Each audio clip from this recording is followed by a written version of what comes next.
ప్రశాంతమైన ఆ జిల్లాలో రౌడీ షీటర్లు చెలరేగుతున్నారు. నడివీధుల్లో వారు చేస్తున్న అరాచకాలను చూసి ప్రజలు వణికిపోతున్నారు.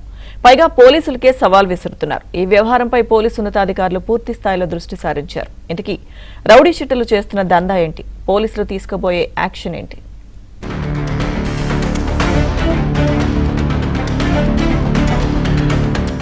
ప్రశాంతమైన జిల్లాగా పేరు గడించిన విజయనగరంలో రౌడీ మూకలు రెచ్చిపోతున్నాయి. ఇటీవల రౌడీ షీటర్లు విజయనగరంలో సృష్టించిన భయానక పరిస్థితులు అంతా ఇంతా కాదు. ప్రత్యర్థుల చేతిలో హత్యకు గురైన జొన్నగుడ్డికి చెందిన రౌడీ షీటర్ హరినాథ్ శవాన్ని నగరంలోని ఊరేగించారు. అక్కడితో ఆగకుండా రోడ్లపై భయానక వాతావరణం సృష్టించారు. ప్రధాన కూడళ్లలో మంటలు పుట్టించారు. మత్తులో తూగుతూ శవయాత్రను ఛాలెంజ్ యాత్రగా మలిచారు. సుమారు 2 డజన్ల కేసులున్న రౌడీ షీటర్ హత్యకు గురైతే అతని శవాన్ని ఊరేగించి విధ్వంసం సృష్టిస్తారా అని పోలీసులు అగ్గి మీద గుగ్గిలం అయ్యారు. గంజాయి బ్యాచ్ చెలరేగిపోతున్నా పోలీసులు ఏమీ చేయలేకపోయారనే తీవ్ర విమర్శలు జిల్లాలో గట్టిగా వినిపించాయి.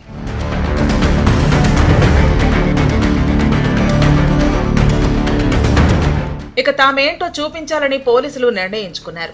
రౌడీలందరిపైన జిల్లా ఎస్పీ దామోదర్ ప్రత్యేక దృష్టి పెట్టారు. శవయాత్రలో పాల్గొని భయానక వాతావరణం సృష్టించిన వారందరినీ పిలిపించి తమదైన శైలిలో గుణపాఠం నేర్పారు.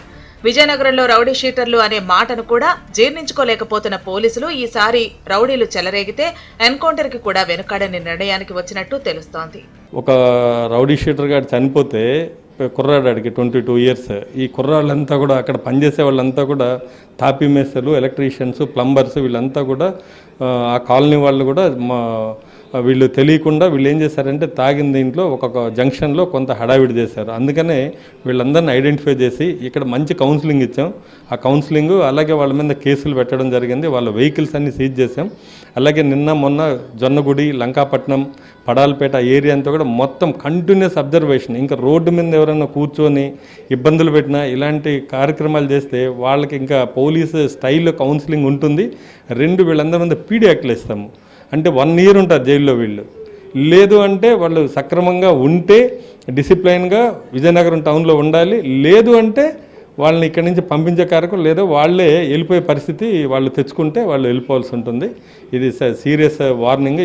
విజయనగరంలో జొన్నగుడ్డి, లంకాపట్నంలో కొంతమంది గంజాయి బ్యాచ్ చేస్తున్న ఆగడాల వల్ల ఈ 2 ప్రాంతాలకు చెడ్డ పేరు వస్తోంది. ఇదే విషయమై ఇక్కడున్న స్థానికులు కూడా తీవ్ర మనస్తాపం చెందుతున్నారు.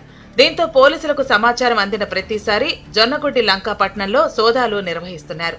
భయానక వాతావరణాలు సృష్టించిన వారు ఎవరైనా తీవ్ర పరిణామాలు ఎదుర్కొంటారని పోలీసులు సంకేతాలు పంపిస్తున్నారు.